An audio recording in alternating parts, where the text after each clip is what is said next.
आइए अब हम समझते हैं राउल्ट का नियम क्या है। पहले ध्यान रखेंगे ये राउल्ट का नियम किसके लिए पूछा जा रहा है, अवाष्पशील विलेय युक्त विलयन के लिए, ठीक है। या फिर ये क्वेश्चन हो सकता है कि सिद्ध कीजिए कि किसी विलयन का वाष्प दाब का आपेक्षिक अवनमन विलयन में उपस्थित विलेय के मूल प्रहाज के बराबर होता है, ठीक है। तो चलिए पहले समझते हैं कि ये नियम किसने दिया और किसके लिए दिया। तो सन 1887 में फ्रेंच केमिस्ट फ्रैंकोइस मेरी राउल्ट ने वाष्प दाब के अवनमन एवं विलयन की सांद्रता, यहाँ विलयन की सांद्रता होगी मूल प्रहाज के मध्य संबंध दिया, जिसे राउल्ट का नियम कहते हैं। समझ में आया? किसके लिए नियम है? वाष्प दाब के अवनमन और विलयन की सांद्रता के बीच संबंध के लिए। अब इस नियम के अनुसार दिए हुए ताप पर अवाष्पशील विलेय युक्त विलयन के लिए विलयन का वाष्प दाब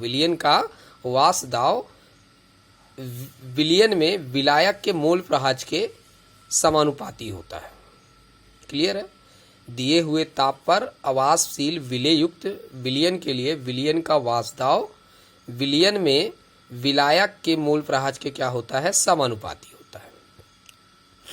विलयन के वाष्प दाब को हमने क्या माना था? PS। और यहाँ पे हम विलायक के मूल प्रहाज को मान लेते हैं x1। क्या मान लेते हैं? x1। अब इस हम समानुपात का चिन्ह हटाएंगे तो आपको मालूम होता है कि जब समानुपात का चिन्ह हटाते हैं तो एक बराबर और एक क्या आता है? स्थिरांक। यहाँ स्थिरांक क्या होगा? P0। जहाँ हम P0 को क्या बोलेंगे? शुद्ध विलायक का वाष्प दाब। तो विलयन का वाष्प दाब हो गया PS, शुद्ध विलायक का वाष्प दाब हो गया P0, और ये x1 क्या हो गया? विलायक का मूल प्रहाज। अभी हमने यहाँ विलायक के मूल प्रहाज को x1 माना है। थोड़ा सा ध्यान देंगे कि अब यहाँ हम विलेय के लिए 1 का यूज करेंगे, ठीक। हमने विलायक के लिए एक बार मूल प्रहाज को x1 ले लिया है, लेकिन जब हम यहाँ विलेय के मूल लेंगे तो वहाँ विलेय को n1 ले लेंगे। यदि एक विलयन में विलेय के n1 मूल, कितने मूल? n1 मूल, विलायक के n2 मूल में क्या हो? विलेय हो। देखिए यहाँ हमने विलेय के मूल को क्या ले लिया है? n1, और विलायक के मूल को क्या ले लिया है? n2। तब विलयन में विलायक का मूल प्रहाज क्या हो जाएगा? हम मूल प्रहाज विलायक के मूल प्रहाज को x1 ही माने हैं, ठीक है ना, लेकिन मूलों की संख्या क्या मानी है हमने? उसके n2। तो विलायक का मूल प्रहाज x1 बराबर क्या होगा? n2/n1 + n2। ये विलायक के मूलों की संख्या, ये संपूर्ण विलयन के मूलों है ना, संपूर्ण विलयन के संपूर्ण मूलों की संख्या। अब क्या करें कि इस x1 के मान को ये समीकरण 1 में, यानी यहाँ पे हम x1 के मान को रख दें। तो देखिए हमें ये PS बराबर P0, ये x1 के मान को हमने ये रख दिया n2/n1 + n2। अब हम क्या करें कि इस P0 का क्या करें? पक्षांतर कर ले। तो हम P0 का पक्षांतर करेंगे, यहाँ इंटू में है, यहाँ आएगा तो डिवाइड में हो जाएगा। तो ये हो गया PS/P0 बराबर n2/n1 + n2। अब हम क्या करते हैं कि इस समीकरण के दोनों पक्षों को 1 से घटा देते हैं। क्या करते हैं? 1 से घटा देते हैं दोनों पक्षों को।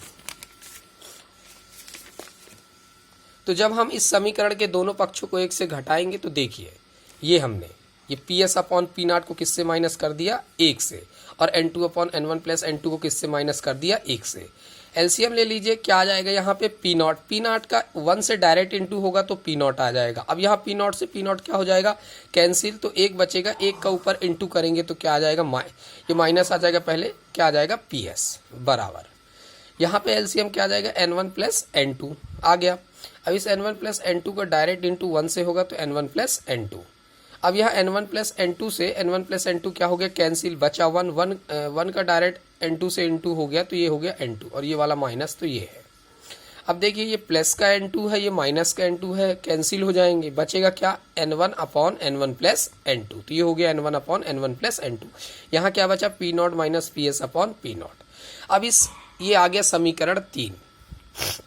और आप देखिए अभी आपने विलायक के मूलों को क्या माना था? n2, और विलेय के मूल को क्या माना था? n1।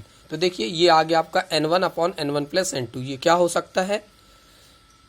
विलेय के मूलों की संख्या और ये विलयन के संपूर्ण मोलों की संख्या। तो किसका मोल प्रहाज हो गया? विलेय का मोल प्रहाज हो गया, और मतलब वे विलयन की सांद्रता आ गई। और एक बात और क्या थी, विलयन का वाष्प दाब का अवनमन, तो ये P naught minus P S, ये हो गया वाष्प दाब का अवनमन और ये हो गया विलेय का मोल प्रहाज, मतलब विलयन की सांद्रता, इन दोनों के बीच ये हो गया संबंध। ये है राउल्ट का नियम, थोड़ा सा समझ लेते हैं।